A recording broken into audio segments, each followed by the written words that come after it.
Welcome back to the LeakyLynn pod where awareness saves brains. I'm Lynn.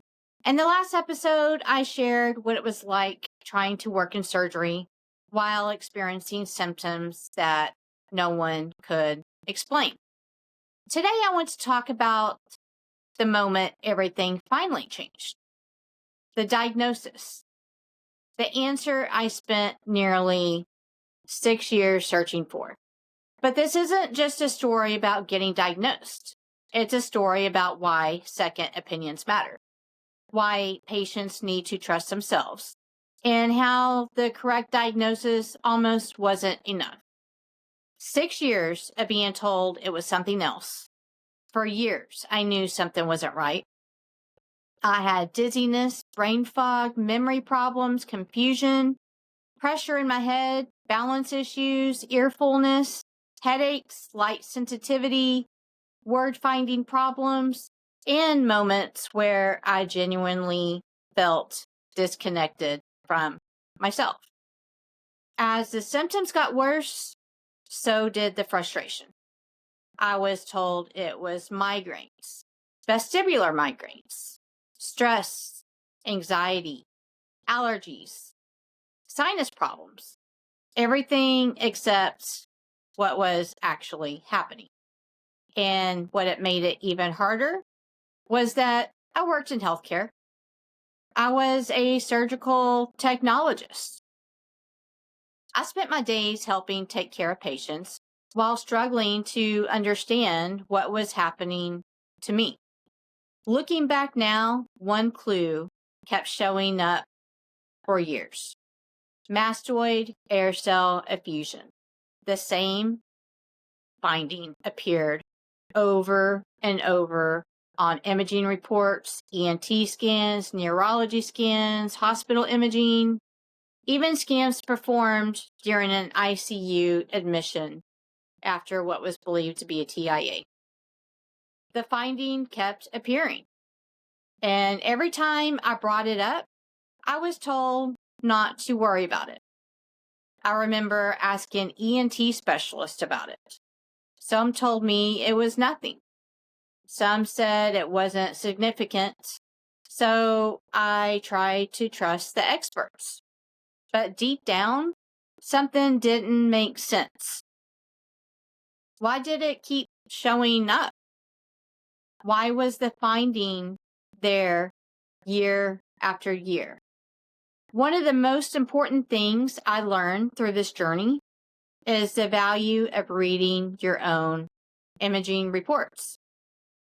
Not because you're trying to replace your doctors, but because you're often the only person who sees every report from every specialty. I started noticing patterns, the same symptoms, the same findings, the same unanswered questions. I wasn't trying to diagnose myself. I was trying to understand why no one could explain what I was experiencing. Finally getting an answer, eventually I met physicians who looked deeper. They connected the symptoms, they connected the imaging, they connected the history, and for the first time, someone considered something different. A cranial CSF leak, a cerebral spinal fluid leak, a defect in the skull base, allowing the fluid surrounding the brain to escape. After years of searching, I finally had an answer. I remember feeling relief and validation. For years, I had been questioning myself. Maybe it was stress. Maybe it was anxiety. Maybe I really was imagining how severe everything felt, but I wasn't.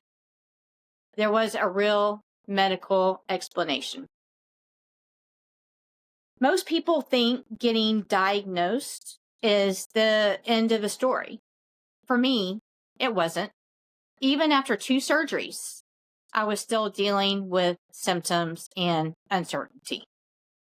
At one point, the specialist involved in my care wasn't convinced that a CSF leak was responsible for what I was experiencing. The recommendation was a procedure that would have permanently affected my hearing. I was being guided towards sacrificing hearing and receiving bone anchored hearing implant. That was a major decision, a life changing decision. And something inside me told me to stop, to pause, to ask questions, to get another opinion. So I did. Then I got a third opinion. And those decisions changed everything because those additional opinions led me to the surgeon who approached my case differently. Someone who believed there was still more to investigate. Someone who believed there was still an explanation that had not been fully addressed. And that path ultimately led me to the surgery that changed my life, a mid-fossa craniotomy. When everything finally came together, I felt relief, but I also felt anger. Not because someone made an honest mistake, but because I thought about everything had been lost.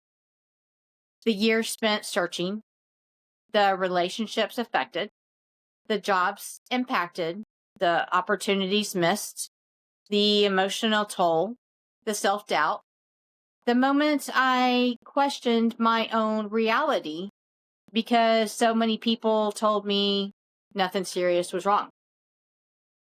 I thought about every imaging report, every appointment, every time I brought up the mastoid effusion and was told it was insignificant. And I wondered how many other patients are experiencing the exact same thing. The lesson from this episode isn't that mastoid effusion means a CSF leak. The lesson is that patterns matter. Persistent symptoms matter. Repeated findings matter. And sometimes the patient sitting in front of you sees a pattern that no one else has connected yet. If something doesn't make sense, ask questions. If you're not getting answers, seek another opinion. And if a major procedure is being recommended, don't be afraid to make sure you've explored every option. Getting a second opinion helped save my hearing. Getting a third opinion helped save my future. The diagnosis changed everything, but the road to the right treatment wasn't straightforward. It required persistence, advocacy, questions, and the courage to trust my instincts when something didn't feel right.